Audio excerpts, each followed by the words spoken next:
ದಯವಿಟ್ಟು ನಾನು ಮಾಧ್ಯಮದವ್ರನ್ನ ಒಂದು ವಿನಂತಿಸ್ತೇನೆ, ದಯವಿಟ್ಟು ಇದೊಂದು ವಿನಂತಿಸಬೇಕು.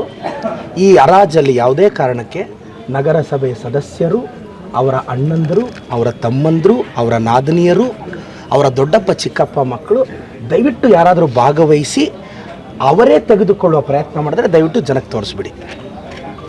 ನನಗಿರೋ ಮಾಹಿತಿ, ಬಟ್ ಎಲ್ಲರೂ ಅಂತಲ್ಲ, ನಗರಸಭೆ ಸದಸ್ಯರು ಸಿಕ್ಕಾಪಟ್ಟೆ ಪ್ರಾಮಾಣಿಕರಿದ್ದಾರೆ ಚಿಕ್ಕಬಳ್ಳಾಪುರದಲ್ಲಿ.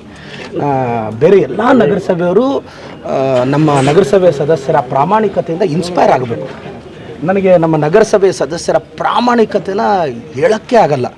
ತುಂಬ ಪ್ರಾಮಾಣಿಕರು ಅನ್ನೋದು ಜನರ ಅಭಿಪ್ರಾಯ. ಸೊ ಜನ ಪ್ರಾಮಾಣಿಕರು, ಸಿಕ್ಕಾಪಟ್ಟೆ ಪ್ರಾಮಾಣಿಕರು ಅಂತ ಹೇಳ್ತಾ ಇರೋ ಕಾರಣ ನಾನು ಅವ್ರ ಪ್ರಾಮಾಣಿಕತೆಯನ್ನು ಮೆಚ್ಚಲೇಬೇಕು. ನಾನು ಅವ್ರ ಪ್ರಾಮಾಣಿಕತೆ ಬಗ್ಗೆ 2 ವರ್ಷದಿಂದ ನನ್ನ ಅಭಿಪ್ರಾಯ ಇದ್ದೇ ಇದೆ. ಸೊ ದಯವಿಟ್ಟು ಪ್ರಾಮಾಣಿಕ ಸದಸ್ಯರಾಗಿರೋದ್ರಿಂದ ದಯವಿಟ್ಟು ಸದಸ್ಯರು ಯಾರೇ ಆಗಲಿ ನಿಮ್ಮ ಹೆಂಡತಿ, ಮಕ್ಕಳು, ಅಣ್ಣ, ತಮ್ಮ, ದೊಡ್ಡಪ್ಪ, ಚಿಕ್ಕಪ್ಪ ಮಕ್ಕಳಕ್ಕೆ ಹರಾಜಿಗೆ ಹಾಕಿಸ್ಬೇಡಿ ಸರ್. ದಯವಿಟ್ಟು ಹಾಕ್ಸಿದ್ರೆ ನಾನು ಮಾಹಿತಿ ಕಲೆ ಹಾಕ್ತೀನಿ, ನೀವು ಮಾಹಿತಿ ಕಲೆ ಹಾಕಿ ಜನರ ಮುಂದೆ ಇಟ್ಬಿಡಿ. ದಯವಿಟ್ಟು ಮಾಧ್ಯಮದವ್ರ ಸಹಕಾರ ಕೇಳ್ತೀನಿ. ಈ ಹರಾಜಲ್ಲಿ ಯಾರ್ಯಾರು ಭಾಗವಹಿಸ್ತಾರೆ, ಅವರ ಹಿನ್ನೆಲೆ ಏನು, ಇದೊಂದು ಡೀಟೇಲ್ಸ್ ತೊಗೊಳ್ಳಿ.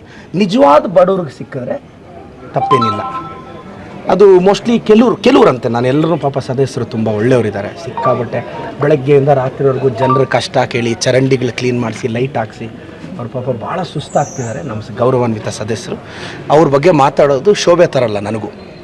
ಸರ್, 32 ವರ್ಷದ ಮೊದಲ ಬಾರಿಗೆ